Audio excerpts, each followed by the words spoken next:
To introduce our study in James 3, as James talks about topics like envy, comparison, greed, and selfish ambition, I shared with you a story from this fairy tale book about a guy named King Midas. King Midas loved to count his gold. And not only did he love to count his gold, but he liked to go into his room and talk about how much he loved his gold.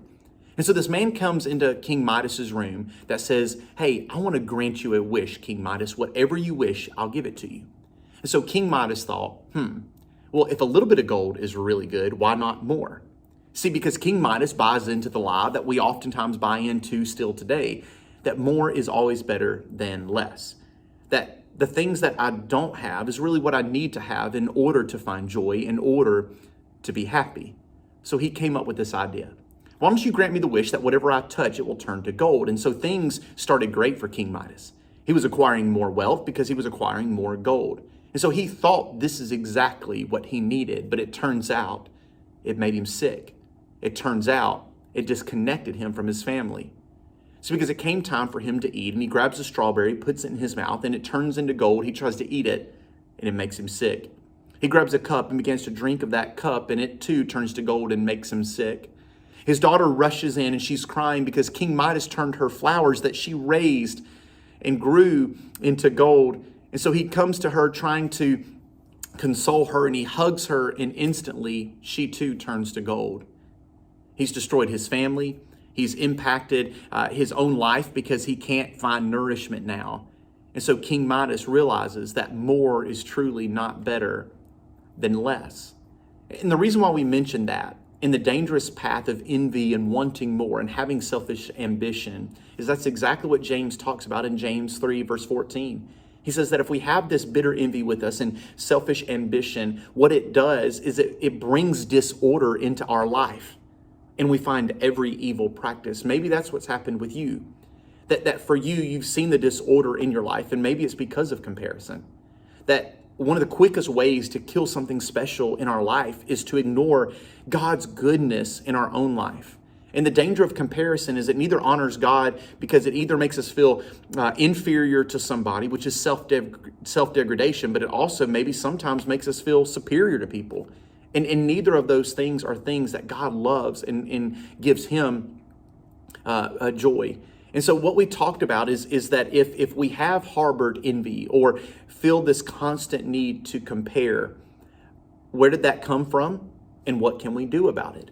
And so when we talked about what we can do about it, some of the ideas of what we talked about is to spend time with people that are grateful for what they have. One of the other things that we talked about is to rejoice with God's goodness in other people's lives. We gave the example of David and what he experienced from Samuel and Jonathan. That would have been easy for Jonathan to feel envious of what David had. But just like Samuel did for David, Jonathan did for David, encouraged him, supported him.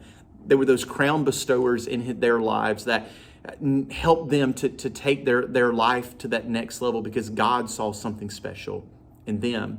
We also talked about the importance of giving and what that does to create a heart that is not envious or doesn't have selfish ambition. Then we ended with this, that it's better to also have one handful than two handfuls in striving and chasing after the wind.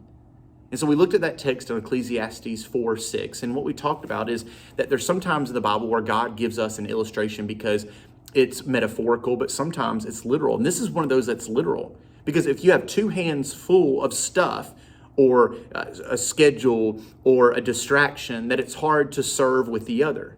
And so what he says in this text, yes, you're going to have your hand full of stuff at times. You're going to have a job, you're going to have a career, but we also have to have our hands open to be able to serve, to be able to give. Well, how do we do that? So I gave you 3 simple action steps yesterday, and that was to cut back. Maybe that's on your schedule. Saying yes to some really good things, to say yes to better things. Maybe it's to throw out. That sometimes we can have so much stuff that we think that this gives us peace. But we talked about Marie Kondo looking at stuff around her house as she does that Netflix series, asking things, does this spark joy? We have things in our life that truly don't give us joy, but we hold on to them. And then the other thing we talked about is not just to cut back, not just to throw off, but to also turn off. that maybe we need to turn off our phones more. Maybe for some of us, that is, we need to turn off our TVs more. There's so many things, because better is one handful in a great marriage. Better is one handful in a relationship with your kids. Better is one handful in kids that you actually know. Better is one handful in service to the church. Better is one handful in giving to other people. Better is one handful in giving to the kingdom. There's so many opportunities with this one handful type of lifestyle. I hope you guys have a great week, and we look forward to seeing you on Wednesday night.